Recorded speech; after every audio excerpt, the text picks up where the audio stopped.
Hey YouTube, I'm doing a video update on my Exceed Mad Beast actually, and this is what we got. I got it running. Believe it or not, I just got done putting the rear end of the truck together.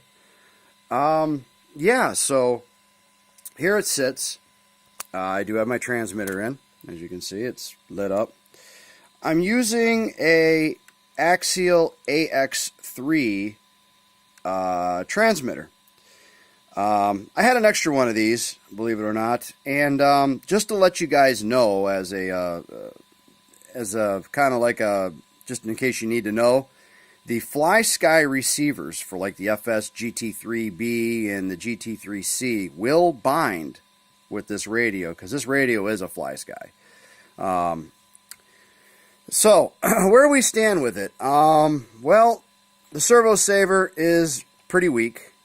The Protec servo I put in there, I found that just on the carpet here in the house, it really does not have enough torque to turn those particular tires.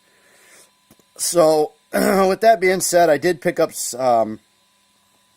a couple extra servo savers, one for the Monster GT by Team Associated, and I picked up a Kimbrough medium-sized one. We'll see if they fit this particular truck. But yeah, now the front and rear gear diffs are greased up.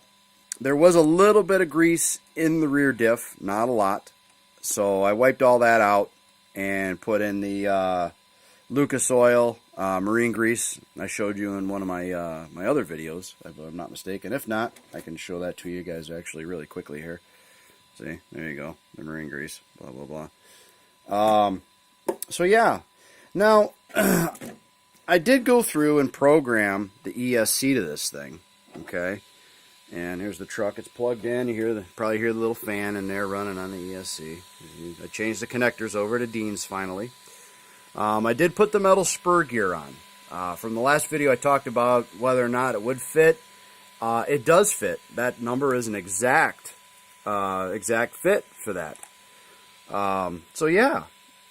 Now the only thing I'm having a problem with on this is I cannot seem to get this little guy to connect to the ESC. I can connect the program card, and I get little red lines. I get 3 red lines, one in this, I don't know, display part, one in there, and one there. And it said it may take a minute for it to communicate. But, I mean, I sat back there and I waited with it for a little bit, and it didn't do anything. So I don't know if it, I don't know if it's just really, really slow to communicate, or if there's something else I need to do to it. So if any of you fellow YouTubers know if there's an update I have to do to this card or to the speed control to get this thing to connect to it, by all means, let me know. I'm definitely interested in knowing if how to get this thing to work, because there's other settings in here I want to take advantage of. Back to the steering real quick. I did use the shims. I did shim the steering. What I ended up using was, let me go over here to this, the Taraxis number 3982. They're a 6x8 by 0.5 Teflon washer. Honestly, I only needed one washer on each post, and I got rid of a good part of the up and down slop on it. As you can see here, I'm doing that. It's better, not a lot, but it's better. Well, that's actually probably a lot better, to be honest with you. Let me see. So I did that to this.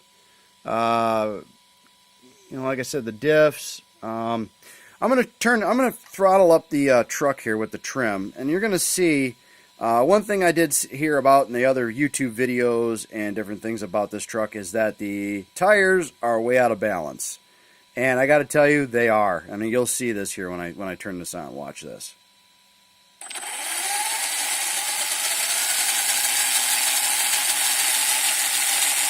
I don't know if the video picks that up, but this thing shakes like no other at speeds. It shakes like no other.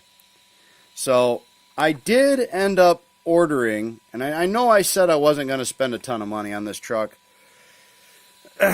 You know, it does have some shortcomings. The tires are definitely one of the shortcomings. I did order me up some Duratrax wheels and tires, all glued together. It's already pre-glued and everything. I ordered that, and I'm going to give this company a shameless plug, but Tower Hobbies. The Duratrax Hatchet MTs, 3.8 size wheel, and they're for a Savage 4.6 or Savage X. They'll have the 17 mil hex here, so that should take care of a little bit of this wobbliness and unbalanced and everything else. But yeah, other than that, the only other thing I want to do now is go back through the gearbox and make sure everything's greased up in the gearbox.